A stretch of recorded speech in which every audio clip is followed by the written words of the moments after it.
Hey, Cannapreneurs. Before we get started with today's show, I just want to mention one of our sponsors. Gary Barry's Recording Studio, located in Arvada, Colorado, is your local recording studio with affordable rates and will make your music, your show, or any audio you have sound great. Take a look at DarryBarry'sRecordingStudio.com.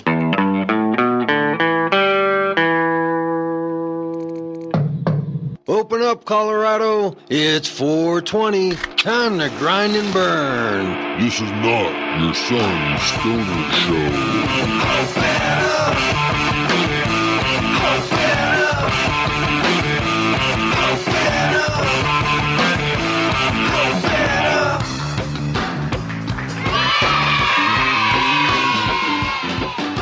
Welcome back, fellow Cannapreneurs, friends, family, and all those out there in the cannabis community. Welcome to the Cannabis Community Project. I am Brainstorm, bringing you your weekly podcast from the CCP studios high up in Denver, Colorado. I'm here exploring the business side of the newly emerging Colorado economy, focusing on the business, the patient, the retailer, to the geek in the garage, creating the next innovation in cannabis. This is the first media platform to help fellow Cannapreneurs just like you build sustainable business models while living the lifestyle. Do you have a business, an idea, or just some thoughts about cannabis? Contact me. I want to hear from you. Let's discuss the issues, all the issues in the industry, all of them, everything from growing to technology, legal, health, everything that underlines the business. And we can also get into the lifestyle if you want to talk about music, food, and edibles, and all the other things around the lifestyle. Contact me right from the webpage, CannabisCommunityProject.com, Facebook, same name, Google Plus, and all the other good stuff. You know, together we can really help each other. We can help each other get in business, learn about business, make a little money, and maybe just save a little money by becoming better growers and better business people. This is it, the Cannabis Community Project, the one and only show you need to listen to not just learn about cannabis, but to learn about business. Let's move on to our weekly look back, flashback, short-term memory relapse to last week's show with Ether, our musicpreneur, our second show with the musicpreneur, talking about the music industry, but more specifically about non-traditional business paths. The musicpreneur is so closely related to the cannapreneur because they're both pursuing an artistic way of life. They're not coming from business school, MBA programs, and out looking for venture capitalists. These are artists, individuals working in a world that are traditionally shunned or maybe just not fully accepted by society, and they're out there making a living. So Ether here gives us a little insight to how he's doing it, and hopefully other cannapreneurs can learn a little something from this business model. Let's take a quick flashback, short-term memory relapse to last week's musicpreneur with Ether.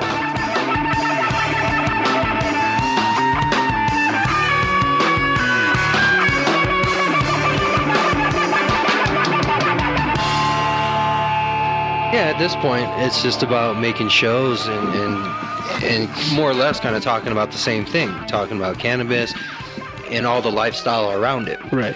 So the focus is really about business, the cannabis business. Right. But there's also the lifestyle around it, which is why I'm hitting up, musicians every week, because they find unique original music and talk to local artists. Yeah, it's definitely out there. The rock scene is thriving out there. Are you here in Denver as a musician? Is this your main gig? This is that's why I'm actually out here, staying out here. Okay. Is because the music scene out here is just too vibrant for me to leave it. We're fundamentally all working then from the same product. Mm-hmm. Right? So when you grow a plant, whether it be a hemp plant for industrial use or something for a recreational or medical use with high THC, we're still all working from the same plant. True. So if I take that plant and I break it down and I turn it into a t-shirt, now all of a sudden I have original claim of ownership, right? Right. So as a musician, we're kind of all taking that same base, like, okay, here's a chromatic set of notes, and here's some chords, and here's some ways you can get to those chords and arrange those notes differently. But there you go. Beyond that, now it's your job to go out and make it original, because if you sound like you're not original, then we're going to we're going to come back and hang you, right? Nobody likes that. Hey, it's kind of hypocritical, I guess. But that doesn't mean they don't work 12, 15, 18-hour days. Yeah, exactly. When I work, I usually work in spurts where I'll go through 72-hour manic periods where I'll spend Wednesday through Sunday nonstop, sleeping just a few hours, and then I'll go for 2.5 weeks of maybe nothing. Right. And then it'll hit again where I'll do 2, 3, 4 days straight of just working, completely building a website, completely putting something nonstop until it's done. Right. And then I'll stop. Week 2, 3. It's because like I said, those creative juices, they don't clock in and out, you know. Well, I mean, could you imagine trying to do anything in life like how you do a job?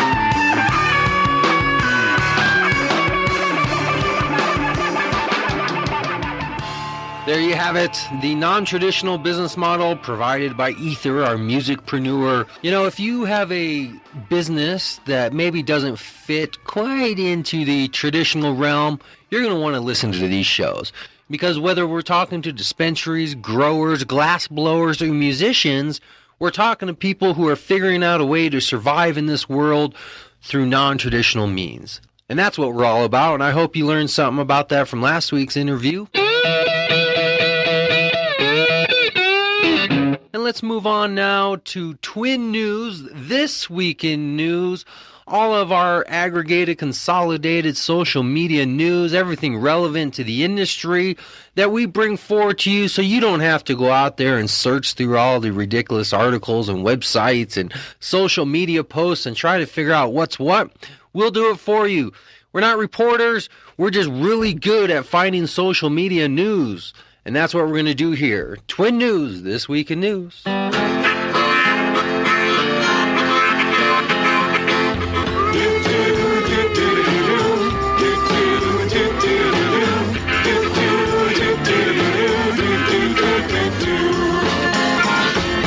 news! Here we go. First up, we have marijuanadoctors.com posting a rather lengthy post here, going from March Madness to Reefer Madness versus Reefer Gladness.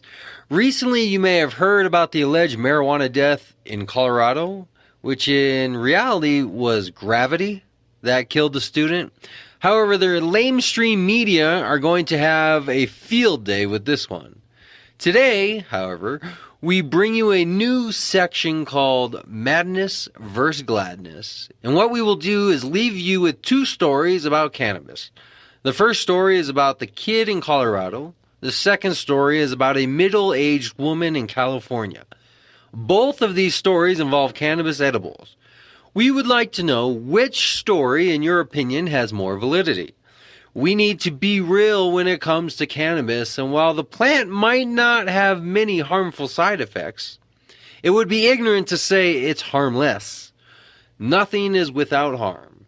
So it is up to you. Which one is madness and which one is gladness? Story 1 or story 2?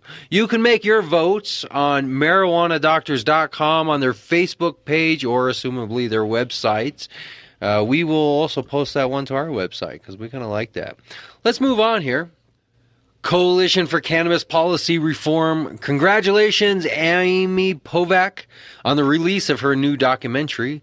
We know it will be a big success. 420 releases on April 1st on numerous cable platforms and exclusively on Vimeo On Demand for the month of April. May 1st, 420 will be an additional VOD platform. Please check out 420, the documentary Facebook page for updates. And that was also posted at Coalition for Cannabis Policy Reform, so you could probably find that on either one of those pages. Marijuana Policy Project sharing a link. Medical marijuana TV ad slams Minnesota Governor Mark Dayton. In this hard-hitting TV ad, a mother rips Minnesota Governor Mark Dayton for blocking access to medical marijuana for people like her 5-year-old son. Wow. Well, more and more of those type of stories will be coming out as more and more people get sick at younger and younger ages, and it becomes more evident that the cure or possibly just a better medicine for symptoms is through cannabis. Very sad, very sad. You know, as I scroll through the Facebook feeds and I scroll through the Google feeds and the Twitter feeds, looking under hashtags of cannabis, marijuana, weed, I find a lot of content and content providers in the sense of, you know, everybody from Moms to Marijuana International, Show Me Cannabis, International Cannabis, Cannabis Health Today. There's literally hundreds and if not thousands of pages that we're liked to, that we click like on, that are all somehow cannabis related, marijuana related. But overwhelmingly, the majority of them are nothing more than, literally, as I scroll down this page, there's pictures of bud, pictures of half-naked women, and then pictures of just kind of non-relevant related type content that somehow is being posted under sites that are cannabis related. A lot of content and a lot of art, but not a lot of substance.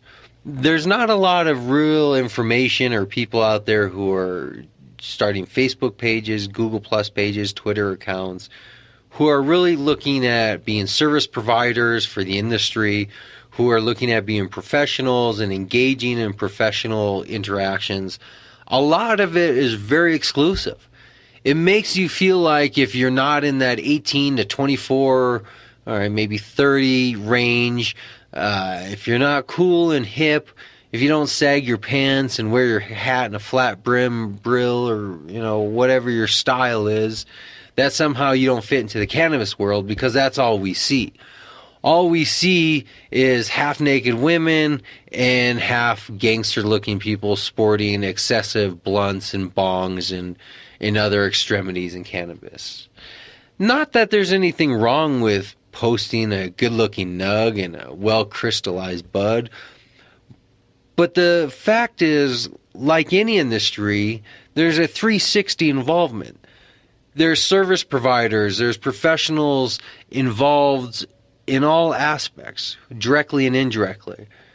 People just doing business and trying to provide for their family. So why don't we start a trend? Why don't we start a movement? Why don't we start a new style that says, before maybe posting that picture of you hitting the biggest blunt in the world, dipped in hash oil, wrapped 3 times in sativa, and then, sprinkled with keef, yeah, okay, we get it. It's cool. You know, very Harold and Kumar. But why not the next time you want to post something, post it about the business you're in? Why not post your tax return and show us how much taxes you paid and how much money you made? Why not post the number of people you're employing for that month? Why not post the number of volunteer and pro bono work your company has provided to the community for those that are in need? Why not show us how you go about your marketing and communication? Why not go about crowdsourcing with the public ideas for creating better products and businesses? Rather than every single page redundantly posting just the biggest bud smoked by the biggest blunt, by the biggest looking half stoner, half gangster, half out of it dude who obviously represents marijuana. Yeah, we get it, man. We get the ganja, all right? We get the chronic. So 90s. This is the 2014ers. And here we talk about cannabis, because cannabis is the world we live in. Cannabis is the world that is changing lives and changing the industry. Cannabis is what is paying taxes and giving jobs and creating consumers and making the place a better, peaceful, legal realm of the world. This is the industry we need to be in together. This is the cannabis community. Welcome to the project. That's all the news you need to know this week. And that was the news. Everything you need to know this week, all cannabis related. This week's show is brought to you by HMO Plus for all your growing needs. Call Joe Grow Flounder at 719-569-6529 or visit him at www.hmopluss.com.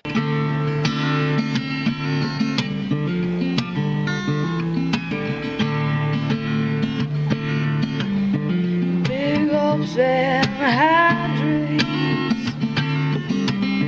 so much closer than it seems. Time just catches up someday. Should I pull over and ask if I turn the right way? Well, just hold on for 5 more minutes. The side will go back down. Just hold on for 3 more seconds. There's an old one. I haven't heard that song in at least 7 or 8 years. You know, on today's show, we got a couple more patients. We got Juanita and Aubrey talking about patient rights, being a patient, what it's like to actually live in the life every day suffering. Aubrey also suffering from MS and epilepsy, and Juanita going to talk about Crohn's disease and fighting cancer, what it's like to wake up in the morning vomiting and not having control over your own body. So many issues that we're just neglecting to talk about because the recreational market has pretty much dominated the conversation. But we can't forget that the whole reason we're here today is because of the medical market, originally, the patient. That's what this was all about. And people say, well, what do we need a medical system for anymore now that we have recreational? Well, these are the issues we touch on. Just like issues in medicine, in healthcare today, cost and expense, who you get your treatment from, what are the side effects and the cause and reaction that happens from taking this drug and that drug, and then finally finding something that works with your body and having it fix your body and make you better and feel whole again. Truly, truly powerful stories. Aubrey Hatfield, the founder and president of Coloradans for Cannabis Patient Rights, and Juanita talking about her own story and struggles. And right now, it's the time to sit back and relax and listen to some truly deep-hearted, honest stories from a couple patients, bring you their own life up close and personal. Juanita and Aubrey, patients, Colorado Rights.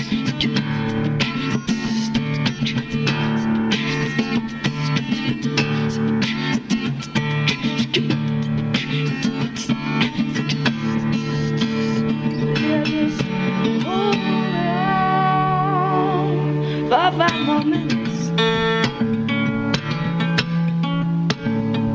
The tide will go back down. Just hold on for 3 more seconds. I think I might have felt my feet touch the ground.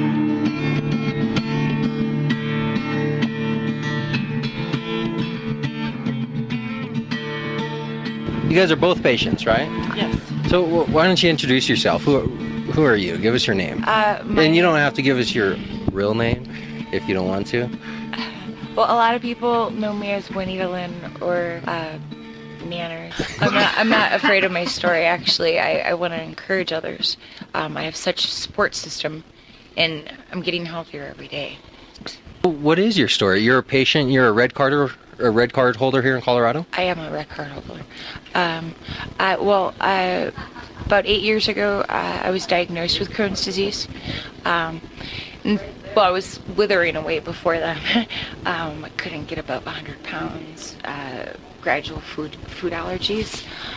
There was like a list of food that, like, every week there'd be a new food that my body just wouldn't digest because it was too high in potassium, or it was just stupid things. And so I was just really ill. My mornings began with diarrhea and vomiting, and about 5 times a year I had to Well, I would have emergencies to where, felt like you were 3, and but that's Crohn's disease. And so that was the last 8 years of my life. Crohn's disease, I'm not real familiar with it. Can you help me understand what exactly is it doing to the body? How do you get it? Well, they say it was genetics, and it's usually brought out by a magnesium zinc deficiency.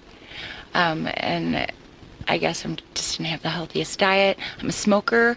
That's something that actually progresses it. It will, it will kill you eventually. Like, I have to quit smoking. Crohn's disease will eventually. Well, cigarettes and Crohn's. Oh, okay. Actually, okay. It progresses it like triple. I can't even explain how it progresses it. But I smoke, and so I had to figure something out. But about 2010, a study came out saying that the fan leaves, the stuff that we just throw away, if it was made into a tea, it was putting it in remission. Now, I don't take medications. I dealt with it. I dealt with it not leaving my house until 4 p.m., not having a life at all, just really ill and brittle and not processing food. And so I was like, well, I'm going to try it because, well, the doctors say it's not curable. They only can treat my symptoms and make me sicker. You were going to try what exactly? This right here. What is this? What are we looking at? Well, this is tea made out of the leaves of the marijuana plant. Okay. And this is cold extracted. It has unactive THC. It's called THCA, I believe. Is that right? The non-active THC? I believe that's what it's called. So if you heated it, it would become active THC, but right now it's inactive, so it's just got active cannabinoids. So you've made a tea, essentially, just by taking the plant matter and then heating it in water? No. This is not heated. It was ice water extracted. Okay. Like a cold tea. Yes. Okay. And you just put the plant matter in the water directly? I did, and actually I had this, my friend rigged up this little machine, that little thing you slide under cars in? He put like a motor on it, and then so it like does this, it shakes. And so this is the outcome, this is the water. He's got, I think they're called bubble bags, and so he filtered it through 7 filters for me, and this is what came out. Right. But so he's shaking the crystals off of the bud, basically. Well, and taking that keef matter off of there, and then that's what's soaking and dissolving in the water. Okay. I believe that. I don't know how that. I'm new to it. To this method. This is the first. This batch right here was made cold. Okay. Process. Did you learn about this through a friend or through a magazine or a doctor? I was working at a dispensary on the west side, and it was something we got. Some study out of the Netherlands or Norway, but it put them in full remission. Wow. Full remission. Just drinking the tea daily. Well, I didn't get that part of the study, so. I took in, my first day on this was 2 ounces. 8 hours later, I was symptom-free for the first time in 8 years. And I'm 3.5 months later. I've only taken about 20 ounces of it, and I'm still symptom-free. I don't have to worry about my early mornings. I'm eating in the morning. I've gained 20 pounds, and then I lost a few because I got sick due to other things. But I gained it back. I'm digesting food I couldn't eat anymore. I mean, I'm still afraid of some things because of the pain that it did cause, but I'm going to learn to trust that it's okay eventually, and I'll eat it. How long have you been doing this? 3.5 months. That's it? 3.5 months? Yes. Wow. And I've been making it since and giving it away because what I have is an autoimmune disease. And my digestive tract is what is your immune center, okay? And so if this is healing the immune center, this will heal anything. And is that not the way that breaks down? The science behind? Oh, yeah. I mean, I think cannabis in different forms can help so many medical conditions. Like myself, I have epilepsy and MS. And you're Juanita's friend? Yes. Okay. I'm Aubrey Hatfield. I'm president of Coloradans for Cannabis Patient Rights. Okay, excellent. We've been here for 4 years, based out of Colorado Springs. I started out being diagnosed with epilepsy. And then in 2012, I was diagnosed with MS, which the cannabis was masking the symptoms. I wasn't, I didn't even realize that that's what I had. Because the epilepsy was the focus, so they weren't able to spot the MS. Right, yeah. And, hindsight for me is I had symptoms of MS, but I didn't realize that those were symptoms of MS until I was diagnosed with it. Wow. And what I have is, as far as my epilepsy goes, I have partial epilepsy, and then my MS is relapse and remit at this stage. So Wow. it helps tremendously with both conditions. So that was the genesis of why you started the organization?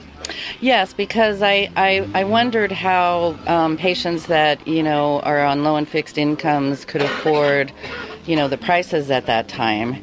And so I started a group on Facebook, and then I devised a plan of how I might be able to help patients without actually having any money, because I didn't have any money.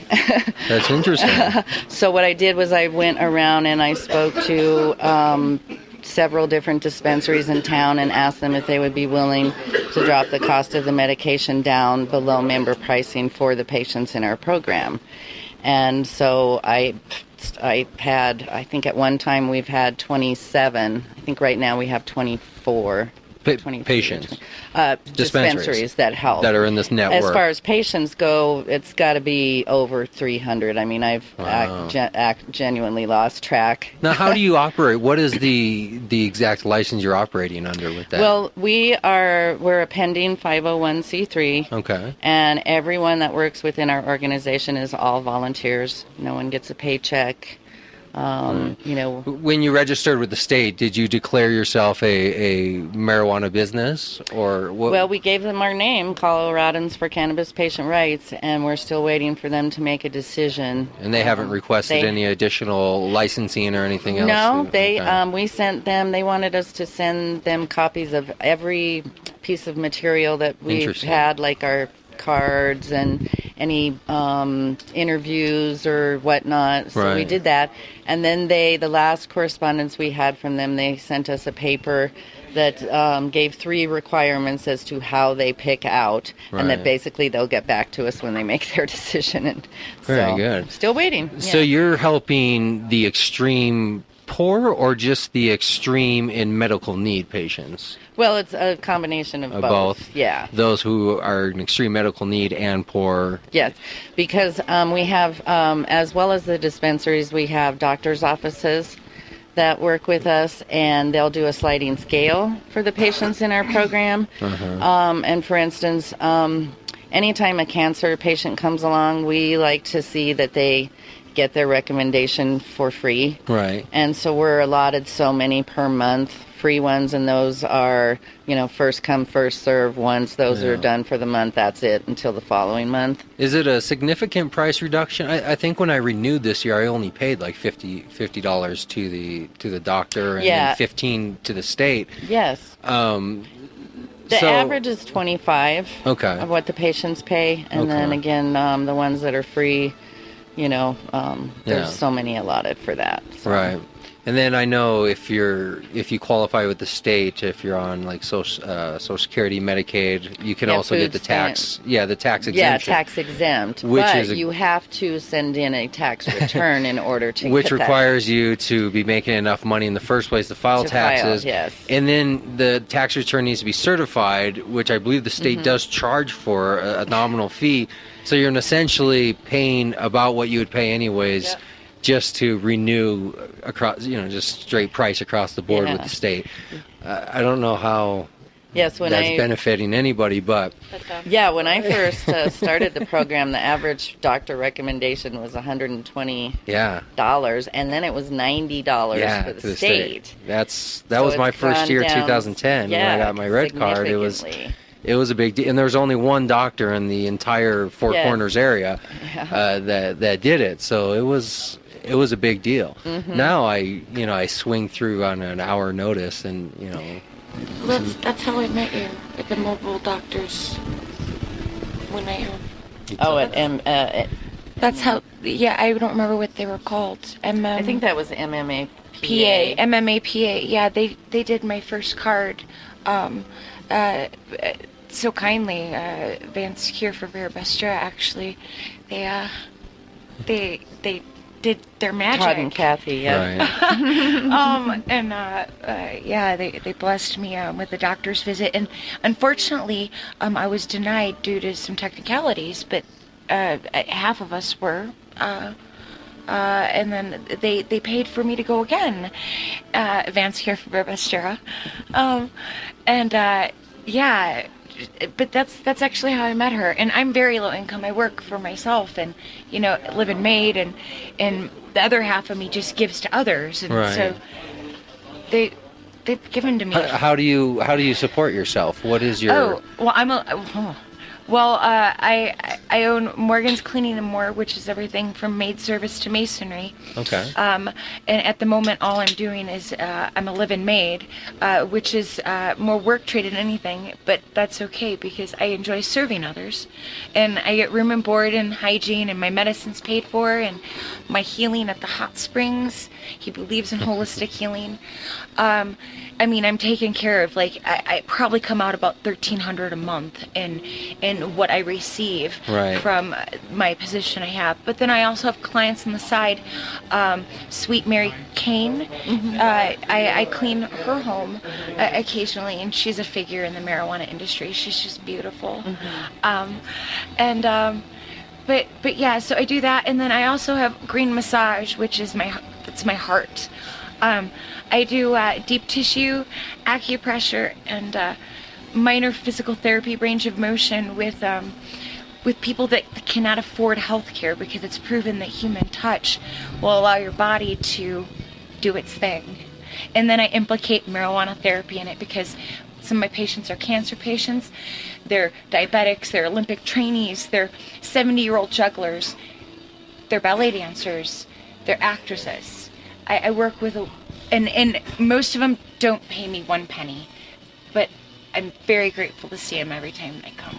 Well, I really applaud both of your what's the word? I'm not a very good wordsmith, but your altruism, of really wanting to help those in need without really looking for what's my end, what's my take, what's the profit margin, what's it worth investing in. Absolutely no, it's all volunteer. Do it because that's how it's supposed to be done. Well, it's really something that's being overshadowed, because right now the explosion of the industry is people talking about the great business guy out there who's making this industry into a business, and he should be applauded, which he should.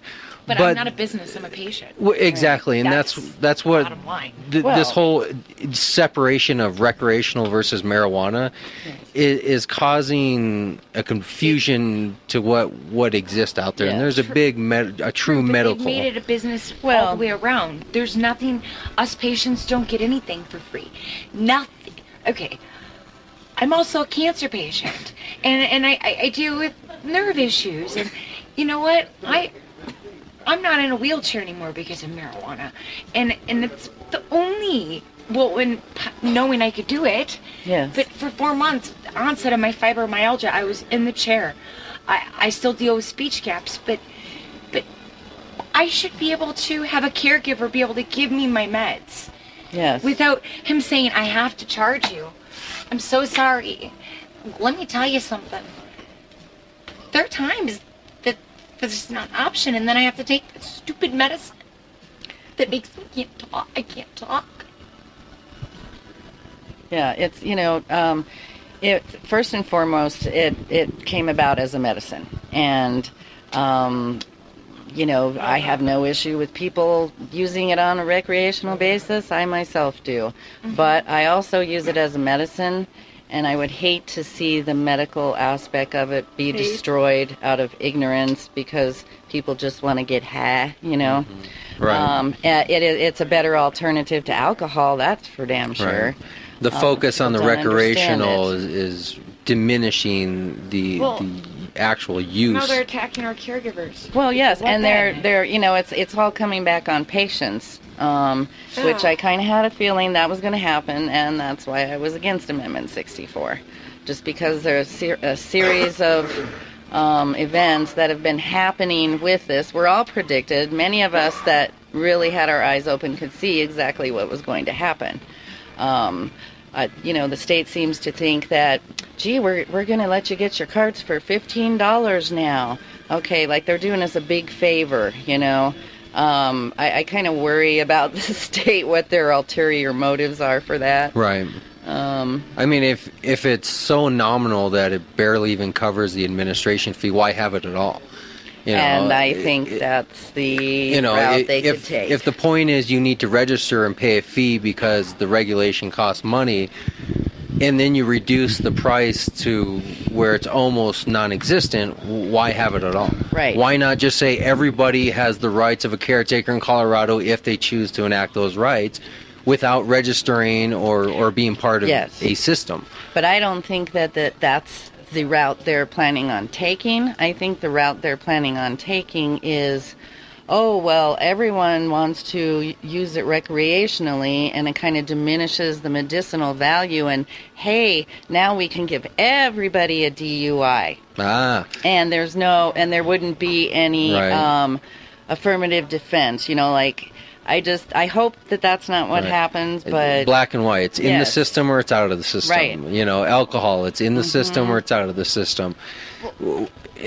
You're using a standard of alcohol and trying to apply it to marijuana is only going to create, obviously, a nightmare for everybody driving down the streets. Yes. A huge influx for the courts. Mm-hmm. But it's also a huge money machine. Yeah, for all those industries, the therapy classes and the weekly bracelets and the probation, the private probation. And you're not going to get to have your card. You're not going to have access to a card because you're not a patient because you have to take these classes. Which means go to the recreational market and pay 200 times more for less, plus 25% and wait longer. Tax. Yeah, that makes a lot of sense. Well, if they can force people out of the medical market and into the recreational market, they're forcing people to pay more. Mm-hmm. And then at the same time, you're just kind of diminishing the medical to the point where there's no power left. There's no actual individual rights as a patient. Now you're a consumer, and you can be treated like one. And that's what they want you to be, is a consumer, and they don't care about your medical issues. And with this attack that they're trying to do with the caregivers now, I mean, there's just no compassion at all with the state. The state is only concerned about making money. So have you met resistance from the state? Have you been sent letters? Have you been intimidated by the Attorney General? Have you had the Department of Revenue tell you anything? No, I haven't had anything. Actually, I've probably been the person that's been doing that because we have protested at the district attorney's office on three different occasions. We've protested at the Capitol. We've protested at the El Paso County Courthouse because... All right, so you're on a list somewhere then. Yes. But, I mean, and it's amazed that I haven't been messed with yet, You're on a couple lists. Yeah. Matter of fact, you're just the card that the cops carry in their wallet and they pull out, like, the direct top. Well, and a lot of times, people who harass if you see on the road. I've seen police behind me because I have a Dan May bumper sticker on my car, and I've seen them calling in, and there's no reason for them to pull me over. Well, nowadays they just arrested. have the scanners on the car that just read the license plates. Yeah. And then as they drive past you, they're just reading everybody's license plate and they're picking out trying those to see, who have, pending this, pending that. So it's now... Oh, yeah. Well, they probably not every have, car, but it's a growing percentage of police cars now. Harassing the district attorney, but somebody's got to do it, and it's our right to be able to go to that public office and protest and picket if we so choose. Right. And same thing with the courthouse. Right. We were down there a lot because the district attorney's office and the police department were completely ignorant to the fact that a person does not have to have a red card to grow medicine. Mm-hmm. All they have to have is a recommendation. You only need the red card to go purchase medicine from a dispensary. And that's what the law states? Yes. Okay. And what happened is the police were harassing patients, harassing businesses, cutting plants down. But were they public plants, like in public display, or were they inside? No, these are in patients' indoor homes. grows. Yes, in businesses inside. Yes, I mean, if you're breaking the law, one of our theories was if you're breaking the law and you want us to protest for you, I'm sorry, we're not going to do that. If you weren't breaking the law, as none of these people were, Right. and you were following the rules. It's just the fact that the police department and district attorney were ignorant to those facts, and they would try to, when we were going through all the different courts with all these different patients and businesses, it was quite clear that they just had no idea what they were doing. They didn't read the law. Courts. They never, the courts and the district attorney and the police department, because it specifically states in there that they cannot destroy medicine. Right. They have to take care of it because they may have to return it. So it sounds like they were working on the assumption, nobody's really going to give a shit about these people. Right, nobody's going to say anything. Because of the content matter, so we'll just arrest and harass them, and then everybody will just look the other way, and they probably don't have any money for lawyers. And they're a bunch of stupid stoners, so they're not going to get involved. They're not going to do anything. So you hire lawyers, or you represent yourself? No, we don't hire anybody. We create events. We get people to, like, we're having a protest for this patient X because of when you went through the courts, who's representing you in the court? No. We just went to all of the hearings. Physically to the court. Yes, not after we to protest, court. right. We'd protest, then we'd go upstairs with that patient or that business and sit in the courtroom. As support, as kind of moral support. Okay. And of course they tried to stop us from doing that as well. Well, are there attorneys representing patients, and is there well-known individuals who work in the legal field that are known for being medical advocates that are down here working with you guys or independently? I mean, we have a lawyer right now. His name's Cliff Black, and he does a lot for C4 CPR. We're getting ready to start an oil program, and so he drew up all of our contracts for us. Anytime if a patient or a business calls us with a question, I can get a hold of Cliff and ask him, and he'll answer it for me. Because we don't have money to pay for lawyers. So, well, I like your guerrilla style kind of activism. It's guerrilla style, very organic, and it tends to be more effective and powerful anyway. And I think it was very effective because all of these people won their cases, and it embarrassed the court system and the district attorney and the police by showing that. Well, I've always said if I were like an extremely wealthy person and I had a few $1 million just to throw around, I would just hire like maybe 50 lawyers or so to work for a couple years on my dime, but to represent everybody for free, and the name of the law firm would be No Plea. So nobody has the option of pleading. Every DA, every assistant DA has to prepare a case on everybody that they plan on taking through the court, but everybody's going to be represented by my paid-for attorneys, and within about 6 months the system's so clogged, it's just forced to self-destruct. But unfortunately, I'm not a wealthy man, and I'm right. And I'm not a wealthy woman, and I wanted to, the people that need the medicine the most are the ones that need the help. Yeah. And so that's how it all came about. Well, it's a system basically just being a bully.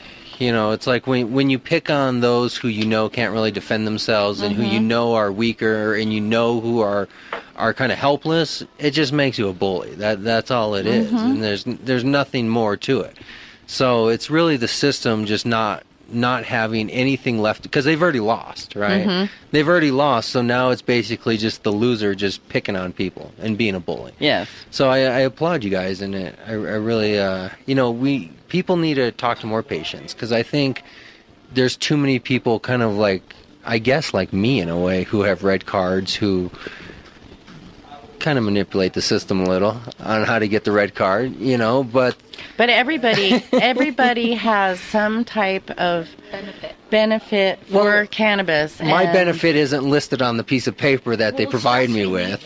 But if you have chronic pain in any way, shape, or form, that still qualifies because depression and No, what I've disclosed to even my own mother some time ago was that my use of cannabis is my avoidance of alcohol. Yes. And there's no box to check that gives me that option when applying for my red card.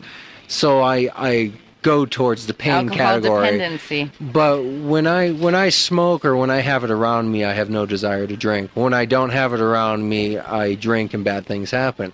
So to me, it's a simple equation. Yes. You know, and unfortunately, there's no box to check on that one. Right. So when I say there's a lot of people like me, I just mean there's a lot of people who don't fit into those extreme categories of the MS, the cancer, the whatever, Right. the extreme categories.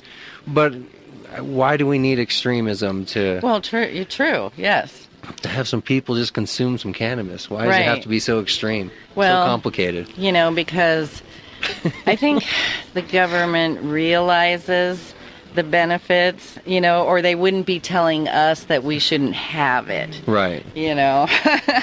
Right. And as I think most people know kind of about the origins of it, if there were a better way to make money, it would have been probably legal or not made illegal in the first place. Well, cannabis would destroy not only the pharmaceutical companies, but the wood industry if hemp, really came out full force.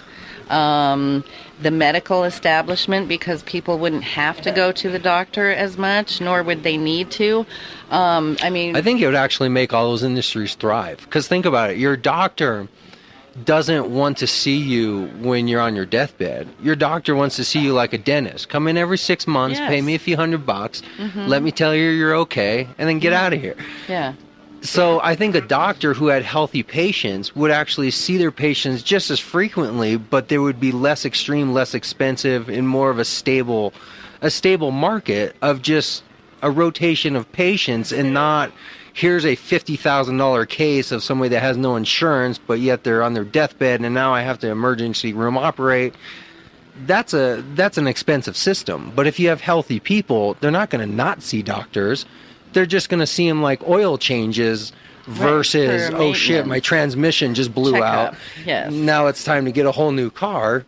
No, you're just a Jiffy Lube now. Well, or, I think eventually the government is going to try to take over the cannabis market because they realize how much money can be made off of it. What do you mean take over? Well, I mean... Like nationalize it and make like it's under government control to only grow? Yeah, yes, Ooh. to where the government, yes. I mean, That would be all out war. I mean, I think that's that I might extreme, take to the but streets on that one. Well, hopefully people would. Bombing children in Pakistan, I'll sit on my couch, but take away my cannabis and I'm with my pitchfork in the street. Yeah, look, it's like they're taking these little baby steps towards things, like what they're doing with the caregivers here, or trying to do. And, they're gonna, they already have facilities where they're doing testing, although, I guess we're not all supposed to know about that, Right. But at the same time, they're telling us, this is bad for you, and it's a Schedule 1, and, blah, blah, blah. And Well, that's why I'm saying we need to talk to more patients, because people need to hear patient stories Yes, they do. of hearing not just how it's making a businessman wealthy, but how it's actually being used to help people. Yes. And But I they mean, don't it's incredible that, here's a story, 3.5 months. Why this form though? Does smoking not do the same thing? Edibles don't quite. Smoking helps with anxiety. Excuse me. Helps with anxiety. It helps me sleep. This is internal. This right here, this tea is an internal thing. What's wrong is internal. And it's hitting the source, your stomach, your digestive system. It's physically affecting. It's physically getting into your cells and your bloodstream. This is, being vaporized really hot. It's possibly singeing my lungs. Yeah, I know. It's just two different forms, two different intakes. I know that there's a process in the way our body breaks it down differently, and they're making different forms for those processes now. Like, you can buy stuff that looks like Phoenix tears, but it's been extracted differently, and it's meant for smoking versus eating. But Phoenix tears is a special extraction specifically for eating. But so that's the difference. There's just one's meant for drinking and one's meant. One's for How does the tea taste? Does it taste like bong water? No, it tastes like, sometimes it depends. Okay, so this stuff that I got from Dustin Rose and J-Dub, it tastes like minty green tea.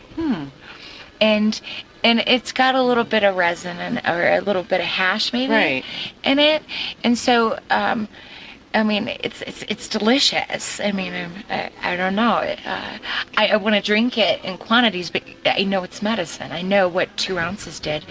And because we only got part of that study, I had to really be careful, because just 2 weeks ago, she was telling me how you can make yourself sick off it and taking too much. Too much THC, a sensitivity. I actually have a sensitivity to edibles. High amounts of THC, like too much edibles or oil. Because I was taking oil for the longest time, and I couldn't figure out why I was constantly vomiting. How much were you taking? I was taking 1 gram a day. Okay. But then I cut it down. I kept cutting it down. Everybody I've talked to is telling me the size of a rice of corn. Yes, it's just a maintenance thing. But see, that was not the information I was given.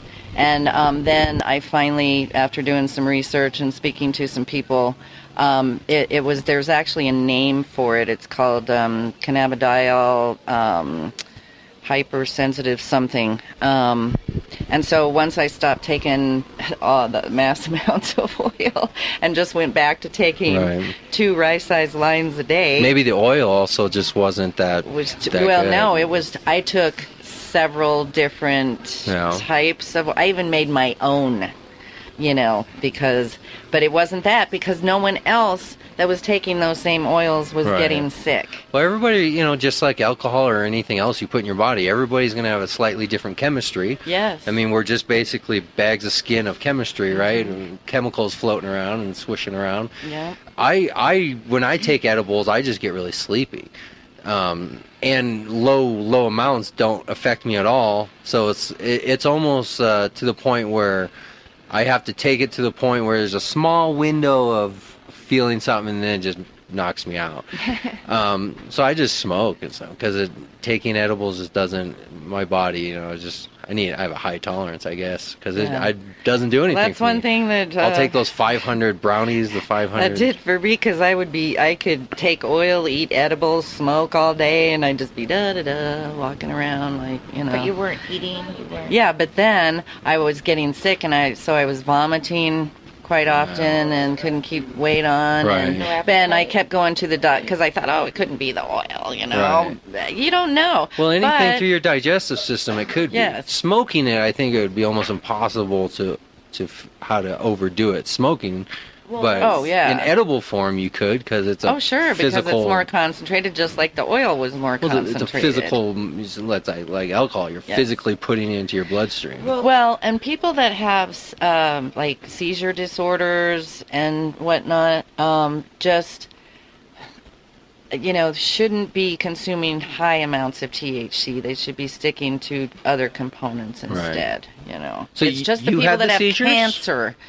I have seizure, I have partial epilepsy, but I haven't had a seizure except for a couple of weeks ago I had one. But I haven't had one since I started using cannabis until a few weeks ago. And how long has that been? That was about 3.5 years. Oh, okay. So for 3.5 years you've had one seizure versus weekly, monthly before?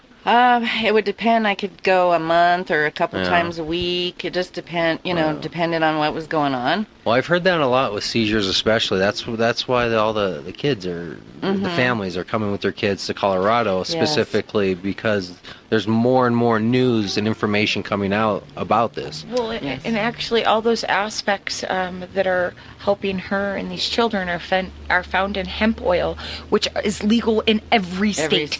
Every state you can order hemp oil. You can cure your child. You just no can't shit. grow it or process it. No, you can. But you can buy it and have it shipped in. You can buy it, and it will come in like this jar like this, and you just got to be careful, like she said. Yes, but everybody's different too, and I think that even children, people are probably going to want to shoot me for saying this, should have a small amount of THC, because that THC works with the CBDs and the CBNs and the other components in the cannabis, and it's not just a CBD only thing, it's the whole plant. And by small amount, you're talking again, like, give a comparison of what you're talking about. Like 0.2, you know. But a physical comparison. Are we talking about a grain of rice, size of a cornflake, of their Cheerios on their cereal? All those kids take different amounts because there's, you know, them as an individual. I mean, there's no. But you're not talking about giving them like a brownie to eat or. Well, you know, some of the kids that had cancer and things like that. Yes, they could benefit from, depending on their exact symptoms. But that's the thing too. You have to gradually build up to whatever dose it is, and then you've got to do journaling and keep track of, you know, how much you're taking, what it is, what the percentages were. Right. You know. Well, I want to see because I have a lot of friends with kids with autism, and I want to really see the studies start to happen because. Yes. They talk about it pretty openly. Like, I think I'm going to start giving my kid. I think I'm going to start giving them some, because nothing else has worked. And again, with the internet, you know, just over the last decade, everybody's now knowledgeable. Yes. Everybody's now informed. But I will say this though too: I do not support CBD only legislation anywhere in this country. I don't either. So there you go. Yeah. No, it's got to be the whole plant. Exactly. And I mean, we could talk about that for hours, but I think everybody. I think that's everybody's in agreement. And if you don't understand it, well, go look it up and read it. But I agree. I mean, Well, I think it's dangerous to be pushing CBD only legislation for everyone. Well, this is why the pharmaceutical has not succeeded in the synthetic marijuana, synthetic THCs, because they don't understand. It's all the chemicals together. It's not just a few of them. I've talked to people that have taken Marinol, and they said it made them sick. It made them feel like crap. Yeah.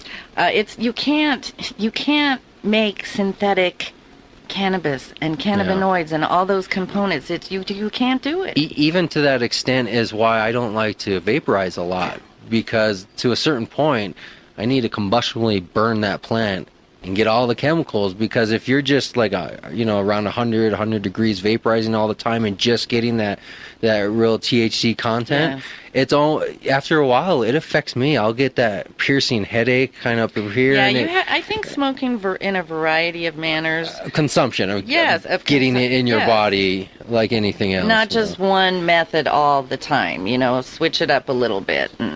But some people, can't have to use vaporizers, and those are the same people that probably utilize edibles and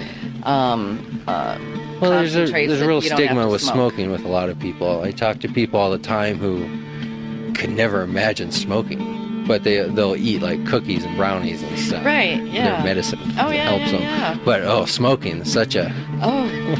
Well, I saw this awesomely cool pipe yesterday, and I'm buying one next week, and it is so smooth. Well, speaking of, why don't we take a break and smoke a bowl.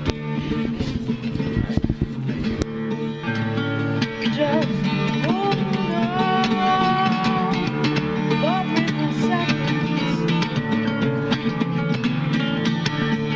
I think I felt my Jesus Christ. There you have it, patients, Juanita and Aubrey, Colorados for Cannabis Patient Rights. Look them up on Facebook. You can also find them on their webpage, ColoradansForCannabisPatientRights.org. Reach out, let them know you heard them here on the show. Figure out what they're doing. Pitch in. You know, every time you have a nonprofit or people who are out there just trying to help individuals, those are the organizations that need you the most. It's these tiny little micro organizations that are changing people's lives and affecting society. All right, we'll find more of them in the future. Stay with us next week. We're going to be back here at the Vape Lounge in Colorado Springs at the Speakeasy. We're going to talk to the owner. We're going to talk to the Weed Pimps clothing company. In the meantime, find us on Facebook, Google+, wherever you are out there in the social media world. You can get our shows right from the webpage, www.cannabiscommunityproject.com, or you can find us on your preferred media player, Spreaker.com, iTunes, Stitcher, doesn't matter, YouTube even, SoundCloud. Look us up, cannabiscommunityproject.com. See you next week.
Your money spent.